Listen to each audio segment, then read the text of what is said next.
اعوذ باللہ من الشیطان الرجیم بسم اللہ الرحمن الرحیم وبہ نستعین وہو خیر ناصر ومعین ربی یسر ولا تعسر وتمم بالخیر۔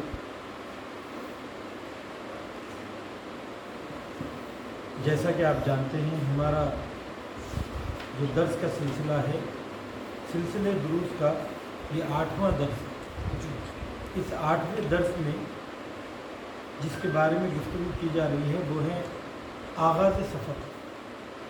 سفر کا ہم جب آغاز کر رہے ہیں، ہم نے یہ جان لیا پچھلے درس میں کہ ہماری زندگی کا اصل مقصد اللہ تک پہنچنا ہے، اس کا قرب حاصل کرنا ہے، مگر اس مرحلے تک پہنچنے کے لیے، اس منزل کمال تک پہنچنے کے لیے ایک منصوبہ بندی کی ضرورت ہے، ایک پروگرامنگ کی ضرورت ہے، ایک شیڈولنگ کی ضرورت ہے۔ تو اس منصوبہ بندی کے لیے، اس لائحہ عمل کے لیے، اس پر عمل پیرا ہونے کے لیے کیا کرنا چاہیے؟ تو ابھی ہم منصوبے کی بھی بات نہیں کر رہے ہیں، پروگرامنگ کی بھی بات نہیں کر رہے ہیں، بلکہ ایک پروگرامنگ کرنے سے پہلے، ایک عمل کو انجام دینے سے پہلے کن باتوں کا خیال رکھنا چاہیے؟ تو ان میں سے ہم نے یہاں 4 باتوں کا ذکر کیا۔ ایک ہے کہ پکا ارادہ، اور دوسرا ہمارا مقصد یہ ہے کہ یعنی قدم جب ہم بڑھانا چاہ رہے ہیں تو اس کے لیے پکا ارادہ ہونا چاہیے، مضبوط ارادہ ہونا چاہیے، ایسا مضبوط اور اٹوٹ اور اٹل ارادہ کہ اگر اس راہ میں، اپنے مقصد تک پہنچنے کی راہ میں اگر رکاوٹیں آتی ہیں، مشکلات آتی ہیں، مصیبتیں آتی ہیں، تو اس کا ہم مقابلہ کریں اور اپنے قدم پیچھے نہ کریں، سستی نہ دکھائیں، کاہلی نہ دکھائیں، مشکلات سے پریشان نہ ہو، گھبرائیں نہیں، بلکہ اپنی منزل کی طرف نظر رہے، اپنے مقصد کی طرف نظر رہے۔ یہ بڑی اچھی بات ہے کہ ہم اپنی زندگی کی چھوٹی موٹی ضرورتوں کے لیے جو خود ٹارگٹ بناتے ہیں، اس کے لیے ہر قسم کی زحمت اٹھاتے ہیں، مگر جس کا تعلق ہماری آخرت سے ہے، ہمارے مستقبل سے ہے، اور اس کو ہم اہمیت نہیں دیتے۔ مثلا آپ نے چاہا کہ میں بلڈنگ بنا لوں، اپنے لیے ذاتی گھر بنا لوں، اس کے لیے آپ بڑی محنت کریں گے، پیسہ کمائیں گے، لیکن میں اپنا کردار بنا لوں، اس کے لیے آدمی سمجھتا ہے کہ اس کے لیے کوئی محنت کی ضرورت نہیں ہے، یہ خود بخود آ جاتی ہے۔ ایسا نہیں ہے، اس کے لیے محنت کی ضرورت ہے، اس کے لیے نفس سے لڑنا زیادہ بڑی بات ہے۔ یہ جہاد سب سے سخت ترین جہاد ہے۔ اسی لیے جناب لقمان نے اپنے بیٹے کو زندگی جینے کے مختلف اصول سکھائے اور اچھی طریقے سے انہیں سمجھا دیا۔ سمجھانے کے بعد ان سے کہا کہ وَاصْبِرْ عَلَىٰ مَا أَصَابَكَ إِنَّ ذَلِكَ مِنْ عَزْمِ الْأُمُورِ۔ کہا کہ اے میرے بیٹے، کہ اس راہ میں، یعنی کردار سازی کی اس راہ میں تم کو مصیبتوں کا سامنا کرنا پڑے گا، اور اس کے لیے بڑی ہمت کی ضرورت ہے۔ اس کے بعد آپ ہی لوگوں سے میں نے مدد لے کے ہم نے ایک تقابل کیا تھا، ایک مقایسہ کیا تھا اور تحلیل کیا تھا کہ وہ افراد جو کمزور ہوتے ہیں طبیعتاً، ان کا مزاج کیسا ہوتا ہے، اور وہ جو مضبوط ارادے والے ہوتے ہیں ان کی کیا پہچان ہوتی ہے۔ یہ بات ہماری ہوئی، تو پہلے مرحلے سے ہم گزر گئے۔ دوسرا اہم چیز جس کی ہمیں ضرورت ہے وہ ہے عہد و پیمان۔ آدمی اپنے آپ سے، اپنے کام سے، اور جس کسی سے بھی معاملہ کر رہا ہے اس سے مضبوط عہد و پیمان باندھے اور ایک ایگریمنٹ سائن کرے۔ اب یہ ہے کہ جتنی شخصیت بلند ہوگی، جس کے ساتھ ہم عہد و پیمان باندھ رہے ہیں، جتنی شخصیت بلند ہوگی اتنا ہی عہد و پیمان بھی کیا ہوگا؟ بلند تر ہوگا، عظیم ہوگا۔ تو اس دنیا میں سب سے عظیم کون ہے کہ جس سے عہد و پیمان باندھا جائے؟ تو یقیناً اللہ سبحانہ تعالیٰ کی ذات ہے۔ تو انسان کو چاہیے کہ اللہ سے ایگریمنٹ کرے، اللہ سے عہد و پیمان کرے، اللہ سے وعدہ کرے۔ کس بات کا وعدہ کرے؟ کہ ان چیزوں کا وعدہ کرے جس کا وعدہ اللہ سبحانہ تعالیٰ نے پہلے ہم سے لے لیا ہے کہ تم اللہ کے علاوہ کسی کی عبادت نہیں کرو گے اور طاغوت کی پیروی نہیں کرو گے، ظالم کی پیروی نہیں کرو گے، وہ چیز جو اللہ کے راستے سے تمہیں ہٹائے اس کی تم پیروی نہیں کرو گے، تو یہ وعدہ ہم کو اللہ سبحانہ و تعالیٰ سے کرنا ہے۔ یہ اس میں اور پکے ارادے میں یہ دیکھیے، آپ ایک مرتبہ کسی کام کا ارادہ کرتے ہیں، ٹھیک ہے، تو آپ اس میں آزاد ہیں، اپنے ارادے سے پیچھے ہٹ جائیں یا اس کو آگے لے کر چلیں، لیکن جب آپ کسی سے وعدہ کرتے ہیں تو آپ اور زیادہ ذمہ دار ہو جاتے ہیں، اپنے آپ کو پابند کر لیتے ہیں۔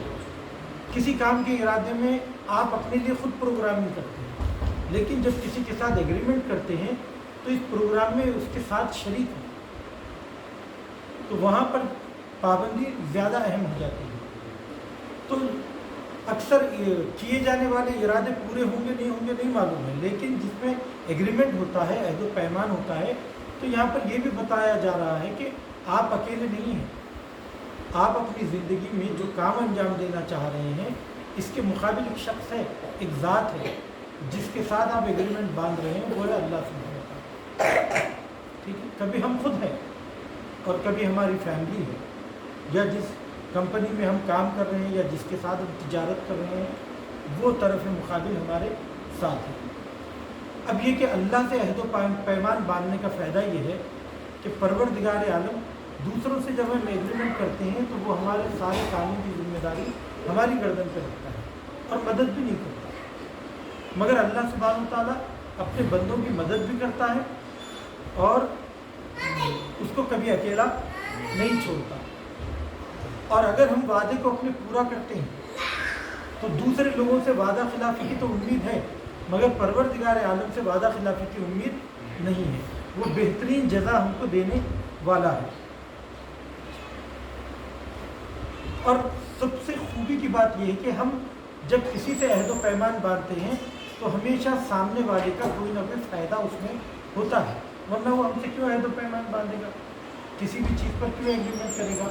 مگر اللہ سبحانہ تعالیٰ کا اس بات پر ایگریمنٹ ہے کہ تم اپنے آپ کو کوئی نقصان نہیں پہنچاؤ، اپنے ایمان کو، اپنے جسم کو، اپنے کاروبار کو، اپنی دی ہوئی اللہ کی دی ہوئی صلاحیتوں کو اور اللہ کی دی ہوئی نعمتوں کو تم نقصان نہیں پہنچاؤ، اور اگر تم نے ایسی زندگی گزاری تو میں اور عطا کروں۔ یہ کتنا پیارا ایگریمنٹ ہے، سب کچھ اسی کا دیا ہوا ہے، وہ کہہ رہا ہے کہ اس کا صحیح استعمال کرو، بس میں تمہیں اور کامیاب کروں گا۔ تو یہ پروردگار عالم کے ساتھ اس کے بعد اب یہاں پر یہ بات ہوئی تھی کہ اگر ہم اپنے عہد و پیمان پر پکے رہنا چاہتے ہیں، ثابت قدم رہنا چاہتے ہیں، تو اس میں ذرا مشکل ہے، آدمی اپنے کیے ہوئے وعدوں کو عام طور پر بھول جاتا ہے، تو کیا کیا جائے؟ تو اسے بار بار یاد کیا جائے۔ کیسے یاد کریں، کب یاد کریں؟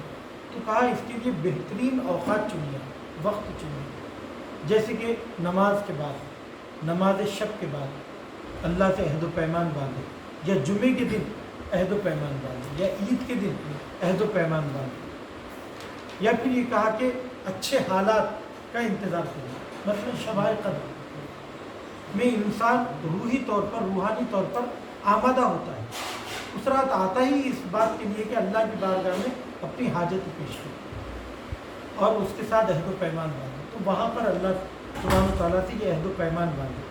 اور یہ تکرار زندگی میں ضروری ہے، یہ بار بار دہرانا ضروری ہے، یہ ریپیٹیشن ضروری ہے، اپنے وعدے کو یاد کرنا ضروری ہے۔ اسی لیے غدیر کے دن بھی ہم مومنین آپس میں عہد اخوت باندھتے ہیں، ایگریمنٹ کرتے ہیں کہ انشاءاللہ جنت تک ہم آپس میں ایک دوسرے کے بھائی بھائی رہیں اور جنت میں بھی ساتھ رہیں۔ جو جملے ادا کی جاتے ہیں اس میں یہی ہے۔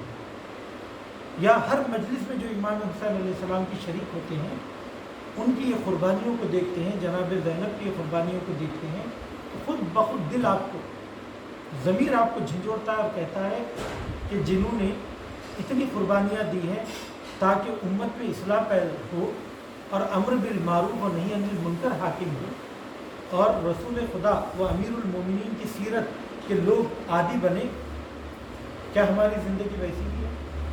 نہیں ہے۔ تو انسان